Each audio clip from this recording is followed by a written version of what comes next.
Good morning बच्चों। तो चलिए आज क्लास 6 का हिंदी लिटरेचर पढ़ाने जा रही हूँ, जो कि हम चैप्टर 3 स्टार्ट कर दिए थे।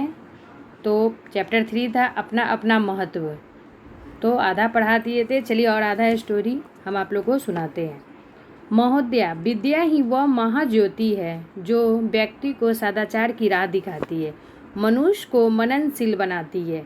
विद्याहीन मनुष्य पशु के समान है। विद्या के महत्व को समझते हुए सभी देशों में नागरिकों को सुशिक्षित बनाने पर बल दिया जाता है। तो इसमें बोला जा रहा है कि विद्या ही सबसे बड़ा महान है। वही हम लोग को क्या होता है, सदाचार की राह दिखाती है, मनुष्य को मननशील की शक्ति बनाती है। विद्याहीन अगर मनुष्य है तो वह क्या होता है, पशु के समान होता है। अंत में मैं यही कहूँगी कि विद्या ही सब धनों का मूल है। विद्या गुप्त धन है जिसे कोई छीना नहीं जा सकता। विद्या के बिना धन शोभाहीन है, निरर्थक है, निष्प्राण है। विद्या श्रेष्ठ है, महत्वपूर्ण है। तो इसमें अंत में कहना चाह रही है कि विद्या ही सब धनों का मूल है। विद्या क्या है, गुप्त धन है जिसको कोई भी नहीं छीन सकता। अगर विद्या नहीं है तो धन क्या होता है, शोभाहीन हो जाता है, निरर्थक हो जाता है। विद्या ही सबसे श्रेष्ठ है और महत्वपूर्ण भी बताया गया है। इसकी तुलना में धन नाचीज है। विद्या ही धन को प्राप्त करने में हमें सहायक है। विद्याहीन व्यक्ति कागजी फूल जैसा, बिना सींग पूंछ के पशु जैसा है। इसलिए हमें विद्या की श्रेष्ठता स्वीकार करनी चाहिए।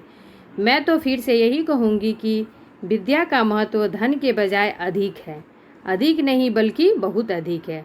तो इसमें वो कहना चाह रही हैं कि विद्या ही सबसे बड़ा क्या है, शक्ति है। विद्याहीन अगर व्यक्ति कोई रहता है तो वह क्या होता है, एक फूल के समान हो जाता है और बिना सींग पशु के समान हो जाता है। इसलिए विद्या ही श्रेष्ठता स्वीकार करनी चाहिए।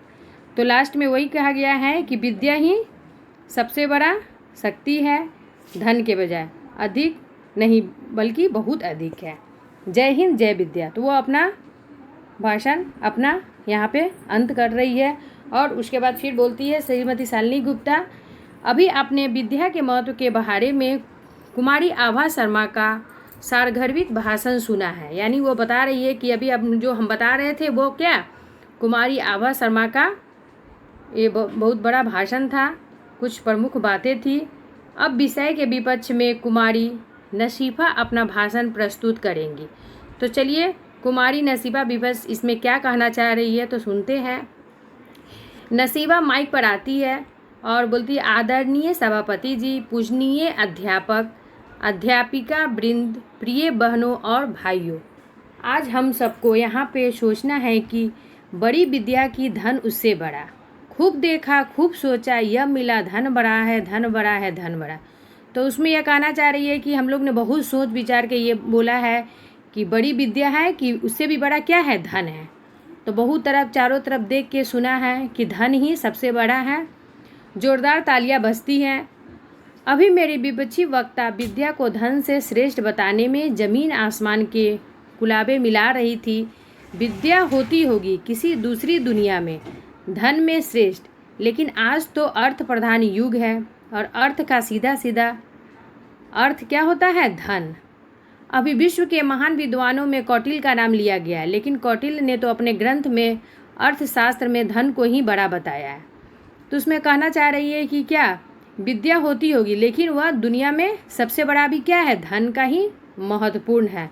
अभी विश्व के महान विद्वान कौटिल्य का नाम लिया गया, लेकिन कौटिल्य ने तो अपने ग्रंथ को अर्थशास्त्र में धन को ही बड़ा बताया है, विद्या को नहीं। उन्होंने लिखा है, सुखस्य मूलम धर्मम, धर्मस्य मूलम अर्थम, अर्थ एवं प्रधान। इसका सीधा सा अर्थ क्या है, सुख का मूल है धर्म और धर्म का मूल क्या है, धन है। इसलिए दुनिया में धन ही मुख्य है, क्योंकि लिखना पढ़ना कौटिल्य को ऐसा, वे बेचारे अवश्य तो अर्थाभाव से पीड़ित रहे होंगे। विद्या होते हुए वे बेचारों को अन्य विद्वानों की तरह तंग हाली में दिन काटने पड़े। तो इसमें कहा जा रहा है कि कौटिल्य क्या है, विद्या तो बहुत थी लेकिन धन का अभाव था, इस कारण वह विद्वानों की तरह दिन तंग हाली में काट रहे थे। महोदया, हम देखते हैं कि इस संसार में सब तरफ धन की ही तूती बोलती है। दुनिया के सब छोटे बड़े काम, परोपकार और धर्माचरण सब धन की सहायता से ही सिद्ध होते हैं। यह शरीर धन से ही चलता है। रोटी का एक टुकड़ा मुफ्त नहीं मिलता, कपड़े बिना धन के नहीं मिलते, मकान की तो बात छोड़िए, एक झोपड़ी भी धन के बिना नहीं पाएगी। तो इसमें बता रही है कि सब काम धन के बिना ही होता है। धन नहीं रहे तुमको खाने को नहीं मिलेगा, कपड़ा नहीं मिलेगा, रहने के लिए झोपड़ी तक नहीं मिलेगा, किताब कॉपी मुफ्त नहीं मिलेगा। और तो विद्यालयों के नाम विद्यालय हैं, सच्चे अर्थों में वे धनालय है, जहाँ भारी भरकम फीस लिए बिना फीस भी नहीं फटकने दिया जाता। बीमार को दवा धन से मिलती है और मंदिर में दुआ पाने के लिए पाशना।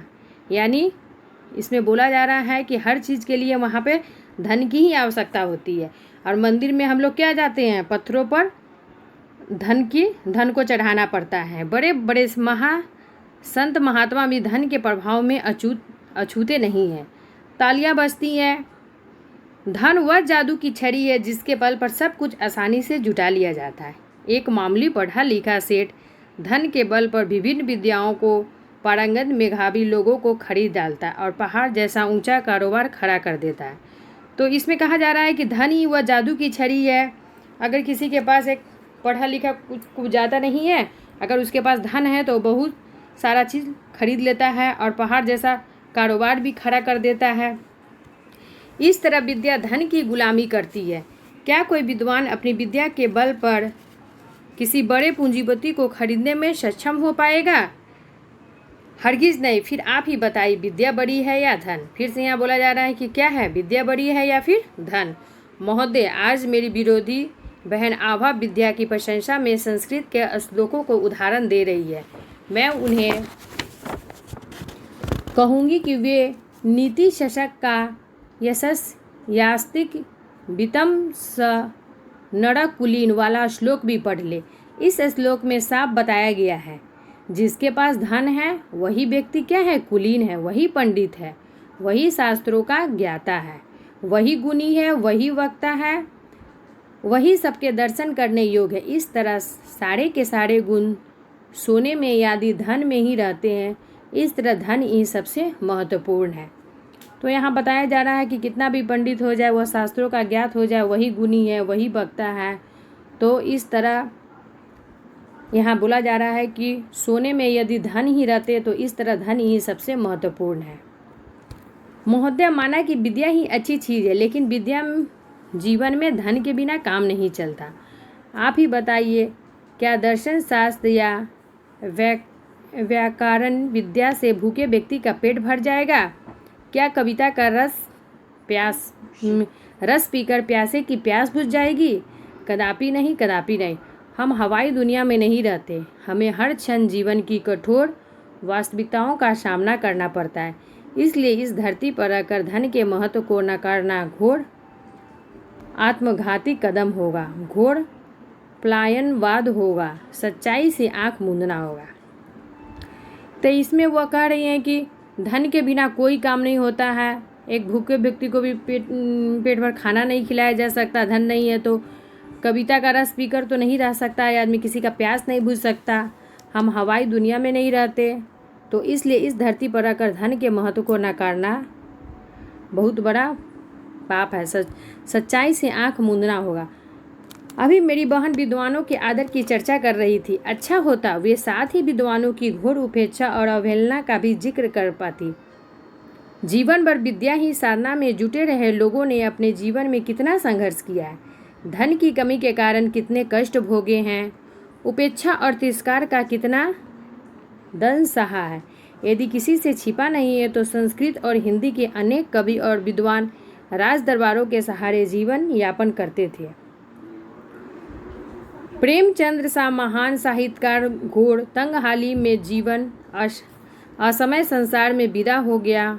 महाप्राण निराला महापंडित राहुल सांस्कृत्यानंद और बाबा नागार्जुन की घोर निर्धनता ने किस्से आप जरूर सुने होंगे। क्या उसके पास विद्या नहीं थी? विद्या किस काम आई उनके? विद्या की पूजा किसी कल्पना लोक से होती होगी। इस दुनिया में तो बस धन की ही पूजा होती, उसी का डंका बजता है। तो उसमें वो कहना चाह रही कि कितने सारे बहुत सारे विद्वान थे, सब अपने अपने कामों में अपने अपने जीवन में कितना संघर्ष किया। धन की कमी के कारण वो लोग बहुत सारे कष्ट भोगे, उपेक्षा और तिरस्कार का कितना दशा सहा, किसी से नहीं छिपा हुआ है, सभी कोई इसके बारे में जानते हैं कि घोर निगरता के किस्से आपने जरूर सुने होंगे। क्या उसके पास विद्या नहीं थी? तो विद्या किस काम आई? तो इसीलिए इस दुनिया में बस धन की ही पूजा होती है और क्या होता है, उसी का डंका बजता है। महोदया, धन के बिना विद्या ही कहा। झुग्गी झोपड़ी में रहकर भूखमरी का जीवन बिताने वाला अनगिन प्रतिभाशाली बच्चे सिर्फ इसलिए विद्या से वंचित रह जाते क्योंकि उसके पास कॉलेजों की फीस चुकाने के लिए रकम नहीं होती। इस तरह हम देखते हैं धन ही विद्या का आधार है।